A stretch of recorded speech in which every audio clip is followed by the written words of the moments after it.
weekly play-by-play of the Premier League on NBC. Arlo White joins me live from his home in the East Midlands in the United Kingdom. Arlo, first of all, it is absolutely lovely to see you. I wish, of course, it were in better/older circumstances like we're more used to. Hopefully that will come again. And that, of course, is what we need to talk about today. The timeline, Arlo, if you could, put us in the picture of the Premier League right now this week. Well, hi, Rebecca. Hello, everybody. It's 60 days since the Premier League was suspended after the Arsenal manager, Mikel Arteta, tested positive for the virus.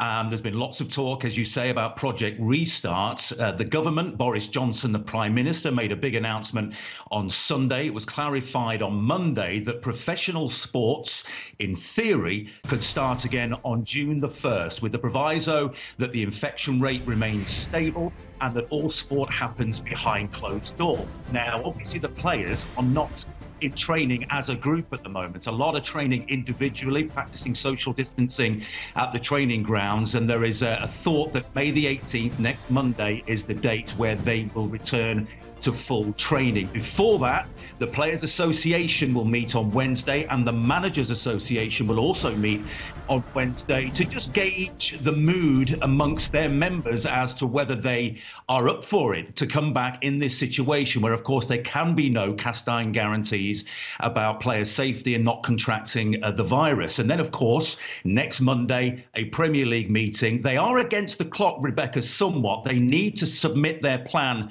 to the governing body for soccer in Europe, UEFA, by May the 25th. So they are up against it a little bit. And what the problem is, or the main stumbling block appears to be, is the relegation issue, the thorny issue of relegation.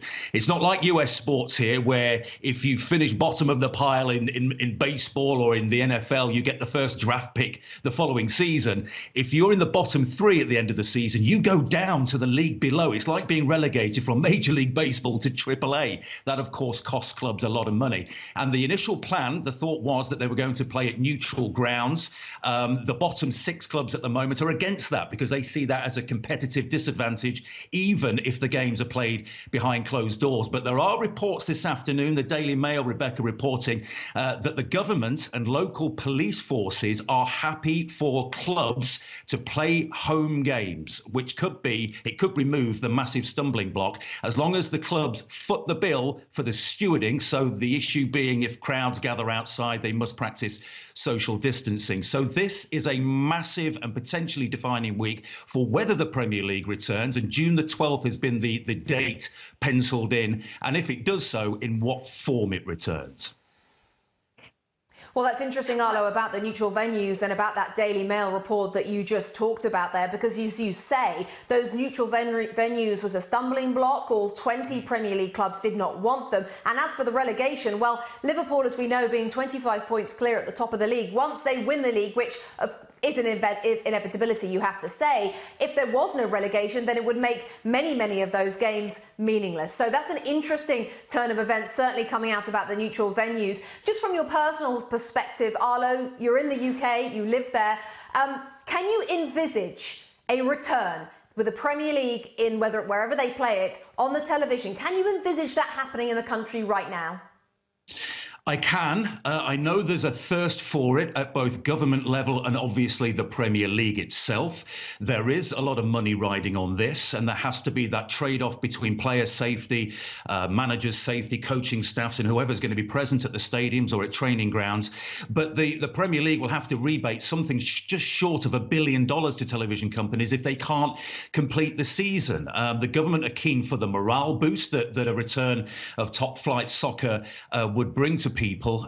So it's going to be fascinating to see how this all shakes out. There is definitely an appetite for football. It is going to be strange playing behind closed doors. It's going to be slightly eerie. And there is talk that every game will be available to broadcasters. So we shall see. A lot, as I said at the start, Rebecca, is going to depend on infection rates. And if they spike again in the next couple of weeks, that could influence the government's thinking on this. But it seems that all the parties coaches are very keen to get things restarted. The crucial thing for me, Rebecca, and we haven't heard a massive amount from the players. One or two have broken ranks in the last couple of days, namely Raheem Sterling of Manchester City, Danny Rose, who's a Spurs player on loan at Newcastle United, who have voiced their concerns. Now, I think the big decision that the players' union are going to have to make, whether they put it to a vote or not, I'm not entirely sure. But the whole financial model of English football is at threat if the league doesn't come back, and players are going to have to vote whether they want to preserve their own livelihoods, whether they put their own personal safety and that of their family ahead of earning that livelihood. It's going to be a very, very interesting couple of days. But we know most of the stakeholders are very keen to get soccer back and the Premier League back, and it's going to be interesting to see if the players concur, because that could be crucial. You talk about the model of English football, and you hinted at it there, Arlo. For those watching that perhaps aren't as au fait with soccer in the UK as you and I are, there is a pyramid at work here. Just explain for us the effects on that pyramid of English football were the Premier League to not be able to come back for some time. Well, the Premier League is the beacon of English football. It's the top division. It's the NFL. It's Major League Baseball. It's the NBA of our sport. But there is a fluid system between the Premier League at the very top of the tree. Then you've got the Championship just below. Then League One. Then League Two. And then you go into what we call non-league football, which is the equivalent of minor league football. So inevitably, when you get a lot of money that's pumped in from broadcast rights, sponsorship deals, that kind of thing into the Premier League, a lot of it trickles down to the leagues below. Not as much as those clubs in those leagues would like, but they certainly do trickle some money down in the form of payments. And if you get relegated out of the Premier League, you do receive parachute payments to soften the blow for the next 3 years. But you can see why some of the clubs in the Premier League are putting, some would say, brazen self-interest ahead of the greater good. By blocking potentially plans to play at neutral grounds, even if that does mean getting the game back. But a lot of people's livelihoods, be it in the Premier League, be it in the lower leagues, whether it's front office staff, whether it's people that work on match days, a lot of people rely on the sport of football in England to earn their living. So, I think there is a thirst for everybody, particularly the situation that we've all been through over the last few months, to get soccer back, for the financial model, for the morale aspect of it as well. But it has to be safe and appropriate to do so. Absolutely, I second that, and let's hope that can happen. Now, yesterday morning, I was lucky enough to talk to the US men's national team and Chelsea star Christian Pulisic. Many people watching this show may not follow the Premier League, but I'm sure they've heard of Christian Pulisic, arguably the best soccer player this country, the United States, has ever produced. Arlo, I'm going to get your thoughts on him in just a moment, but for the audience, let's take a little clip, shall we, of yesterday's Inside the Mind with Christian Pulisic.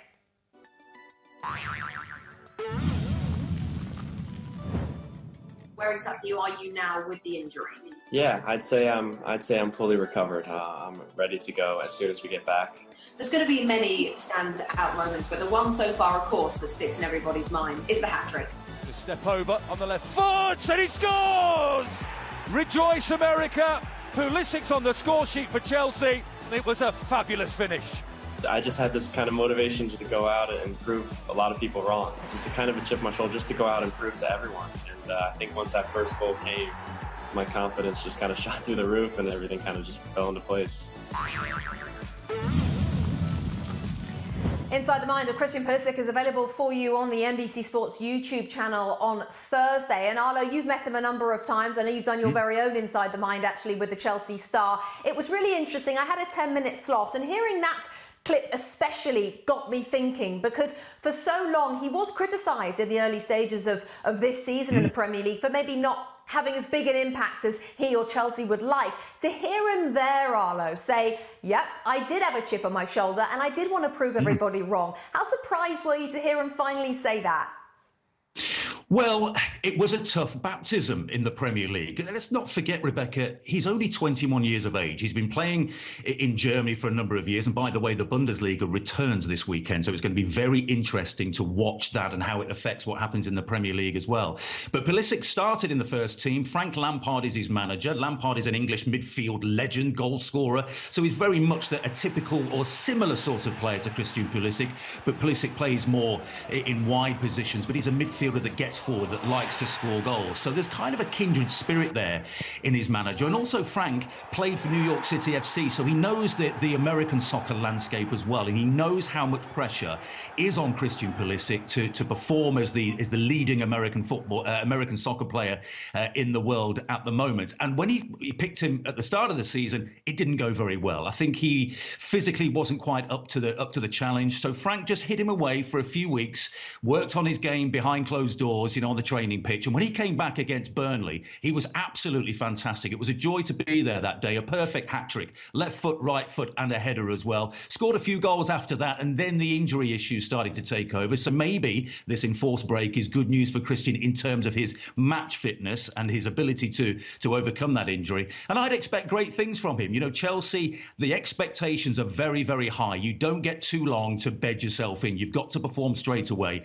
And we've seen in pockets that Pulisic is capable of doing it at that level. But the key is, as any pro will tell you, as Lee Dixon, Graham Lasseau, the two Robbies and Kyle on our team will tell you, consistency is the key. And he has to string those performances together week after week once we get going again in order for his career at Chelsea to really take off and for it to be a success. And, of course, to stay injury-free, which he now says he is, which is also a great thing that he is healthy. Arlo, I know you've been keeping busy doing some home video commentary on your Instagram, so you get back to that. Make sure you don't go rusty on that microphone. And I can't wait to be able to hand over to you live at a ground somewhere, someday. We're keeping the hope, Arlo. Thank you so much for joining me today on Lunch Talk Live. Hi, I'm Mike Tirico, and thanks for watching. Make sure to hit subscribe for the latest news and highlights from NBC Sports.